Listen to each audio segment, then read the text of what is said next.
can never tell if this is actually filming or not. We'll just take a guess. Take 2. Got interrupted on the first one. Right, I was getting to the end.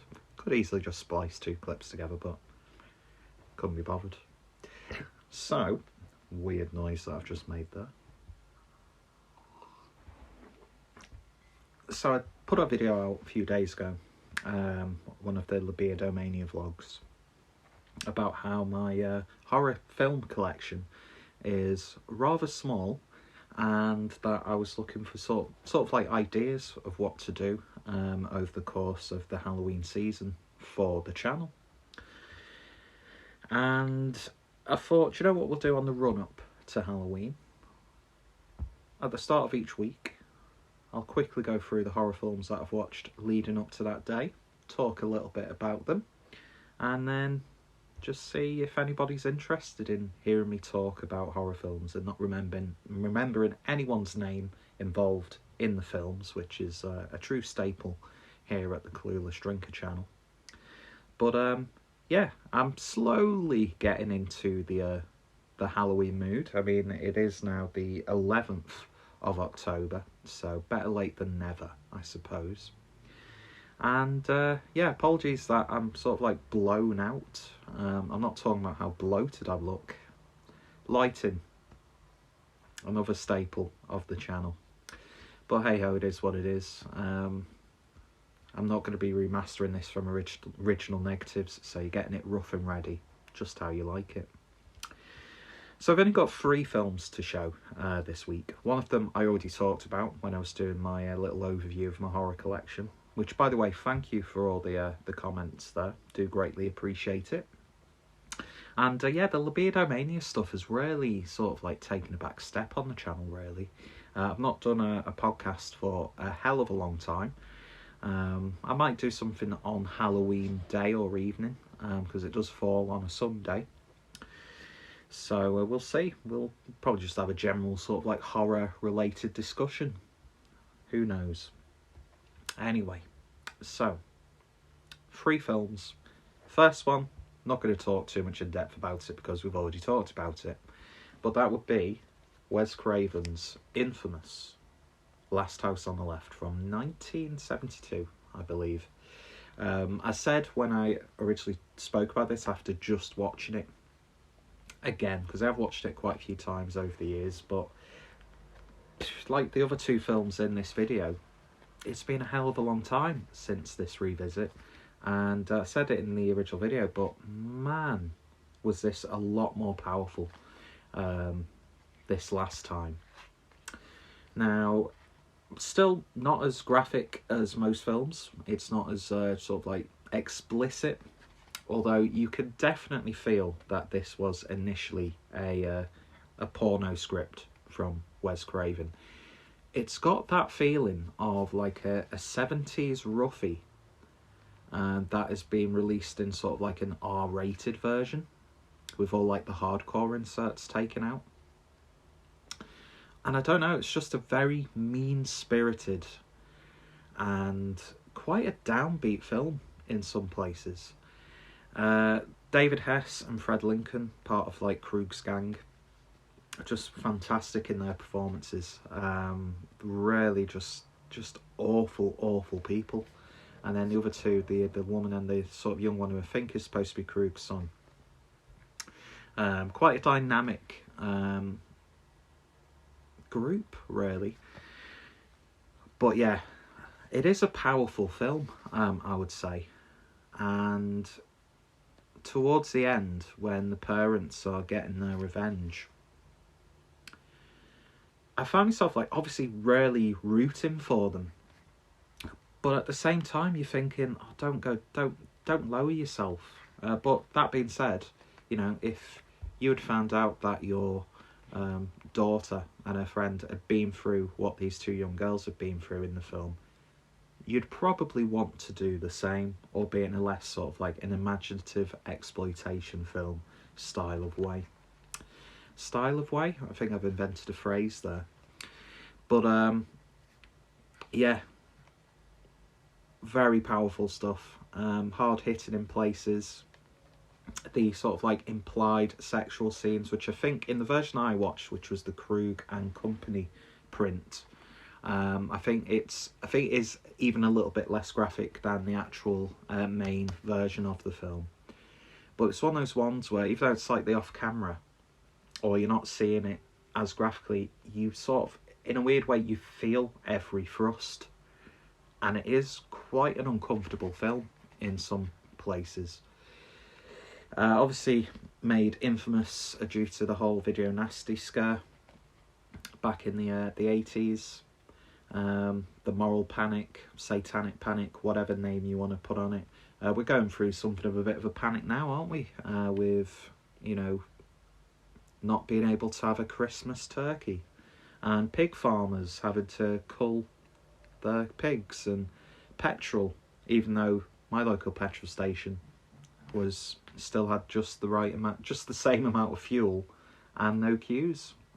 So it's once again the media sort of like whipping people into a frenzy.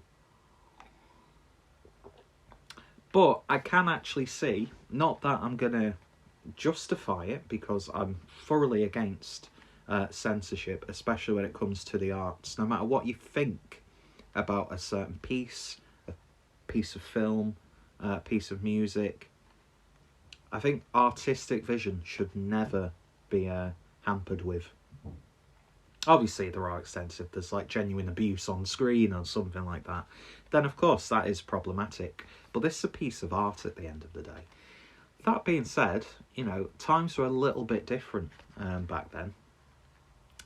So I can kind of see. But at the same time, I very vehemently disagree with the whole panic. And to be honest, there's a lot of films on the video nasty list that are just utter shit. And you're thinking, how the hell is that a problematic film? But no, this is it's powerful, and it hit me a bit more this last time compared to previous viewings. And do you know, I'm not really that big of a fan of Wes Craven. The first Hills of Eyes film was an interesting film. I've got really no time for the Nightmare on Elm Street films.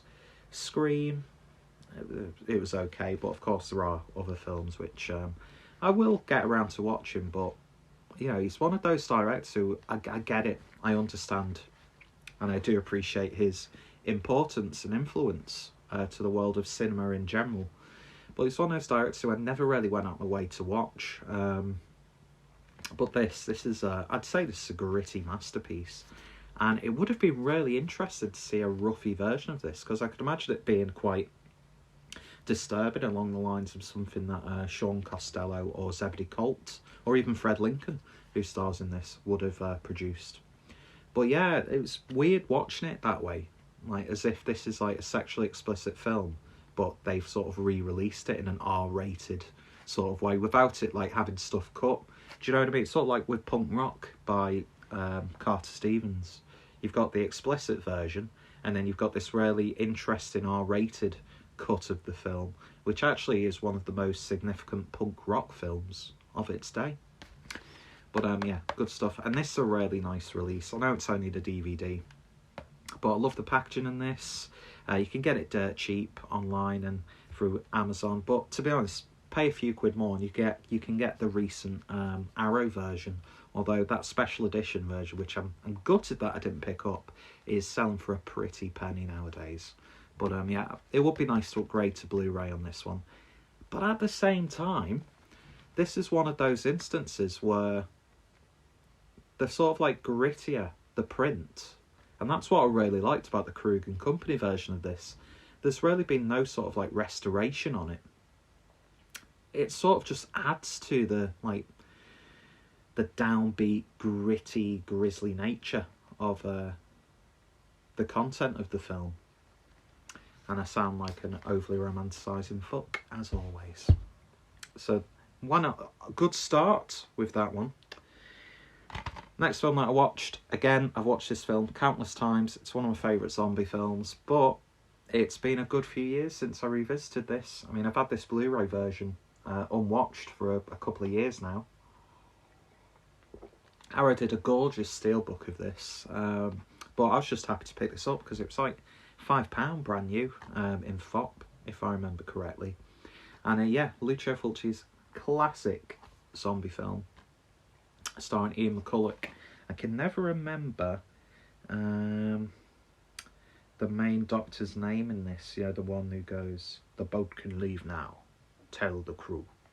One of my favourite lines in a film, that. I can't remember what he's called. He's quite an accomplished British actor, from what I remember. Yeah, the only person who's actually credited on the synopsis is Ian McCulloch, who puts in a great performance. You've also got Tia Farrow in there, the younger sister of the one who went after Woody Allen. Mia Farrow. It's not Tia Farrow, the young one, is it? You see what I mean by not getting names right? But yeah, even Al Cliver's in this. I'm a big fan of Al Cliver. No one can pull off a beard and long hair like Al Cliver can. It's just a shame he's not that... It's just a shame he can't shoot the way he looks. If that makes any sense. Yeah, just a great classic zombie film. Some great zombie effects, memorable gore scenes, even the ones where you can clearly tell it's all, you know, you can tell it's a practical effect because we're human beings with eyes at the end of the day. But that's the one thing I've always liked about Fulci and his and the gore in his films. Even when they're like a little bit ropey, they have this sort of strange, realistic feel to them. Like, just imagine your body decomposing like a cheap way. Do you know what I mean? Like, just imagine like rubbing your arm and like your skin was coming off like wet toilet paper. That sort of stuff. And like, oh, if you gouge my eye out, it's like a big paper mache hole in my head. It's just this weird sort of like, and this use of like animal intestines for some of the like bodies being ripped open and that sort of thing. Some of the zombies look fucking amazing in this. Of course, for me, the most iconic one is that zombie there that rises from when they're in the graveyard. But there's also like, they've got a weird sort of, sometimes they look like concrete busts. And again, it's just, imagine that's, your mind goes to some very strange places when you watch a Lucio Fulci film. But this is just a classic. One of the best zombie films of all time, in my opinion. Obviously, going off the fame of, for me, the best zombie film of all time, Dawn of the Dead. And of course, I think it definitely helped with Argento's input in the distribution, and then also the an editing of the international cut, or the Argento cut of Dawn of the Dead. And, you know, we all know that the Italian film industry of the time, even going back to like 50s and 60s, would always capitalise on what was popular, whether that be domestic or international. And of course, this spawned a lot of sort of like infection zombie films, some much more entertaining and better than others. On the special features of this, people just seem to be shitting on Bruno Mattei's Hell of the Living Dead, which I just think is a great film in its own right. But yeah, this is a classic. Fabio Frizzi's score just adds so much to it. It's genuinely atmospheric. It's schlocky in places, of course, but it is genuinely... There's some really good, genuine moments of horror in this and suspense, and like a brooding atmosphere about it. Plus, the way they deal with sort of like the idea of like folklore and voodoo playing a part in what is going on. It's just all in all, it's just a great package, and it's wonderful to see it remastered and presented in the way it is. Obviously, I've just said with Last House on the Left, I like to see like a damaged print of a film like this, but something like this, just shot beautifully, great effects, some great location photography of New York, and then I can't remember what the island or where they shot the sort of the island scenes, but good stuff. Highly recommended. But just like Last House on the Left, you've probably already watched it. And then the last film that I watched, I only ever watched this once when I got this release.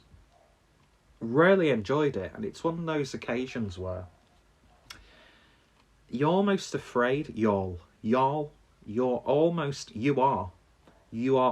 afraid to revisit the film, just in case you don't like it the second time round or you think it's a little bit shit. I'm a big fan of Cronenberg. Of course, there are some glaring omissions in my collection, and I still need to see some of his most, vital and well-regarded films. And what I like about this is, I don't think this film gets the sort of like fanfare or attention something like Shivers, or like Naked Lunch, or even like Crash seems to get. It still has that classic Cronenberg body horror, although it's not as in your face. There's some really nasty looking sort of like growths on skin, especially when you see it on like a child's body. There's something a little bit unnerving about that. And also, towards the end, I'm not going to spoil it, but Samantha Eggar, who puts in, like, usually I get annoyed by over-the-top performances, but this just seems to work wonderfully in the context of a Cronenberg film. There's a wonderful, nasty scene towards the end of the film, like a reveal that's just like, that is fucking disgusting. Plus, this is the film that will probably put you off having kids for life. Little bastards, little deformed bastards in this film. But yeah, just a great film. Plus, you've got Oliver Reed playing as like a new age sort of, I don't know what he is, crackpot basically. But yeah, it's a little bit more psychological than pure body horror. And it almost, I'm not sure if this was the intention, but it seems to have like a commentary on the sort of like the family court system being always in the favour of the woman. Now, I'm probably going to catch a lot of flack for suggesting such a horrific thing, but we do see these stories crop up where, the mother seems to always get custody of the child in situations when they shouldn't. And of course, you're going to get it vice versa. If you're a bad parent, you're a bad parent at the end of the day. So it's whatever's in the best interests of the child. But it does seem to have a little bit of a commentary on that side of things. But yeah, just deals with mental health. There's some great performances from some characters who are very emotionally damaged from like their upbringing, and again it's got themes of like child abuse and being brought up in a genuinely abusive home.